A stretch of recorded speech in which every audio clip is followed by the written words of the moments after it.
වාසනාවන්ත අද දවසේ අපිත් එක්ක එකතු වෙලා ඉන්න ඔයාලා හැම කෙනෙකුගේම හැම යහපත් බලාපොරොත්තුවක්ම ඊටමත් ඉක්මනින් ඉෂ්ට වෙන්න කියලා චිත්ත ප්‍රවේගයේ අපි ඔයාට අදත් මුලින්ම අපේ මුළු හදවතින්ම ප්‍රාර්ථනා කරන්නම්.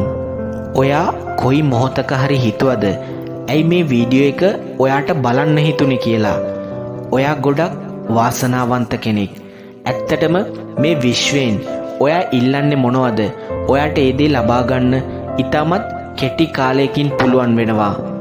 අද මේ වෙනකොට මේ දැන් ඔයා වීඩියෝ එක අහන වෙලාවේ මේ ලෝකේ කොච්චර මිනිස්සු ඉන්නවද Tamanගේ ජීවිතය ડોක්ටර්ලගෙන්, එතකොට අම්මලා තාත්තලාගෙන්, එහෙමත් නැත්නම් දරුවන්ගෙන් අයදින අය අනේ මට තව එක මොහොතක් කොහොම හරි ජීවත් වෙන්න ඕනේ කියලා ප්‍රාර්ථනා කරන හිතන මිනිස්සු මේ ලෝකෙ කොච්චර ඉන්නවද? ඒ අතරත් තව කොච්චර මිනිස්සු ඉන්නවද හිතන්නකෝ. මට කොහොම හරි නැගිටින්න ඕනේ, මම කොහොම හරි නැගිටිනවා, නැත්නම් මම කොහොම හරි මගේ අත් දෙක උස්සනවා. මෙන්න මේ විදිහට අතපය හතර උස්ස ගන්න බැරි මිනිස්සු මේ ලෝකෙ කොච්චර ඉන්නවද? ඉතින් ඔයා කොයිතරම්නම් වාසනාවන්ත කෙනෙක්ද? ඔයාගේ ජීවිතේ ලොකු කුසල් ශක්තියක් ඔයාගේ වටේ කැරකෙනවා.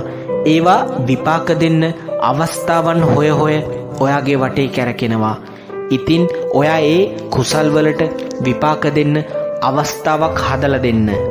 පුළුවන් හැම වෙලාවෙම එක එක විදිහේ පින්කම් කරන්න. පින්කම් කියලා අද මිනිස්සු කරන අකුසල් නම් කරගන්න එපා. ඔයා රැල්ලට පින් කරන්න යන්න එපා. ඔයාට පුළුවන් විදිහට, ඔයාට දැනෙන විදිහට පුංචි පුංචි පින්කම් ඔයා ඔයාගේ හිතේ සතුටින් කරන්න. ඒ අද කරන කුසල් ඔයා කලින් කරපු කුසල් වලට එළියට එන්න අවස්ථාවක් හදලා දෙනවා. ඔයාගේ සිත අකුසලයෙන් බේරගෙන පුළුවන් තරම් කුසලයේ තුලම තියාගන්න. අපි හැමදාමත් මතක් කරනවා, මෛත්‍රී සිතක් තියාගෙන ඔයාට මේ මුළු විශ්වයටම මෙත් වඩන්න පුළුවන් නම් ඇත්තටම ඒක තමයි ඔයාට කරන්න පුළුවන් වැදගත්ම උසස්ම දේ. මෛත්‍රී සිත ඇතුලේ ඉන්න ඔයා ගොඩක් ආරක්ෂිත කෙනෙක්. ඔයාව ආරක්ෂා කරන්නේ දෙවිවරු විසින්.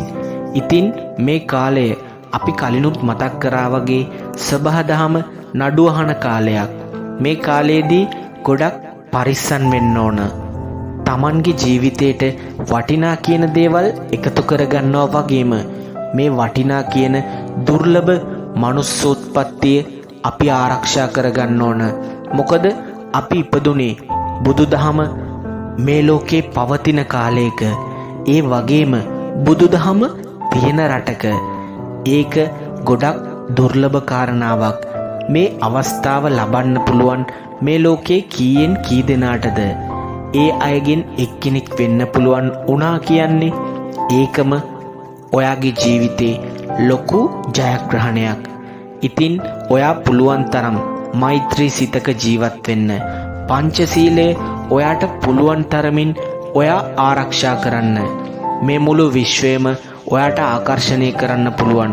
මොකද මුළු විශ්වයටම ඔයා මෛත්‍රී පතුරවනවා නම් විශ්ව මාතාවගේ දරුවන් හැම කෙනෙකුටම ඔයා එක හා සමානව ඒ මෛත්‍රී පතුරවනවා නම් පොඩ්ඩක් හිතන්නකෝ, මොන අම්මද අකමැති Tamanගේ දරුවන්ට සුබසිත ප්‍රාර්ථනා කරන තවත් එක දරුවෙකුට? ඔයාට සරලවම කරන්න තියෙන්නේ මුළු විශ්වයටම ඔයාගේ ජීවිතේ ඉඩ ලැබෙන හැම වෙලාවකම මෛත්‍රී පතුරවන එක. ඇත්ත වශයෙන්ම මේ කාලේ ගොඩක් පරිස්සමින් ජීවත් වෙන්න. ඔයාට ඕනේ මුදල්ද, ගෙයක්ද, වාහනයක්ද, මේ ඕන දෙයක් ඔයාට ලබා ගන්න පුළුවන්. ඒ මැත්තේ ලෝභකමින් ජීවත් වෙන්න ඕන නෑ.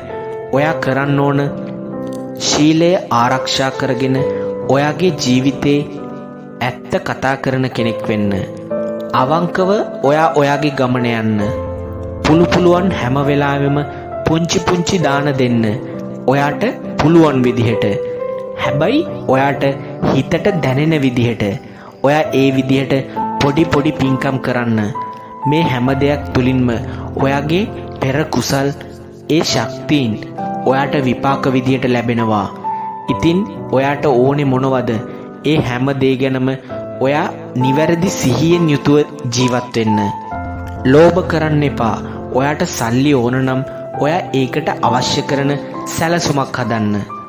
ඒ සල්ලි ඔයාට ලැබෙන විදිහක් හිතන්න ඕන නෑ. ඔයාට ඔයාගේ කුසල් විපාක විදිහට ලැබෙනකොට සල්ලි ඔයාගේ අත් දෙක උඩට උනත් වැටෙන්න පුළුවන්. ඇත්ත කතාව මේක තමයි. අපි මේ වගේ ජාතක කතා කොයිතරම්නම් අහලා ඇතිද? ඉතින් ඒ එක කතාවක්වත් බොරු නෙමෙයි. අපිට කරන්න තියෙන්නේ අපේ කුසල් ශක්තියින් මතු කරගන්න.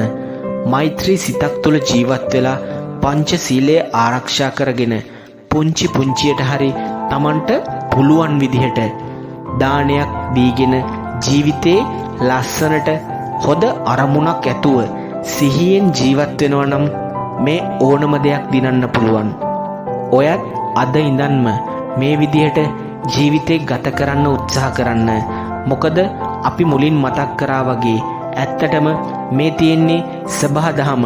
එහෙමත් නැත්නම් අපි හැමෝගෙම මේ විශ්වය නඩු අහන කාලයයි.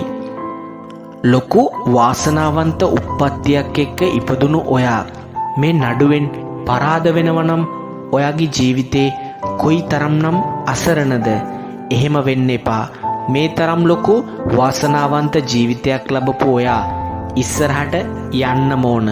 ඔයාට හැමදේම ලැබෙනවා. අපි මේ වගේම වීඩියෝ එකක් අරගෙන ආයමත් ඔයාව ලබන ඉරිදා උදේ 8:00 වෙනකොට හම්බ වෙන්නම්.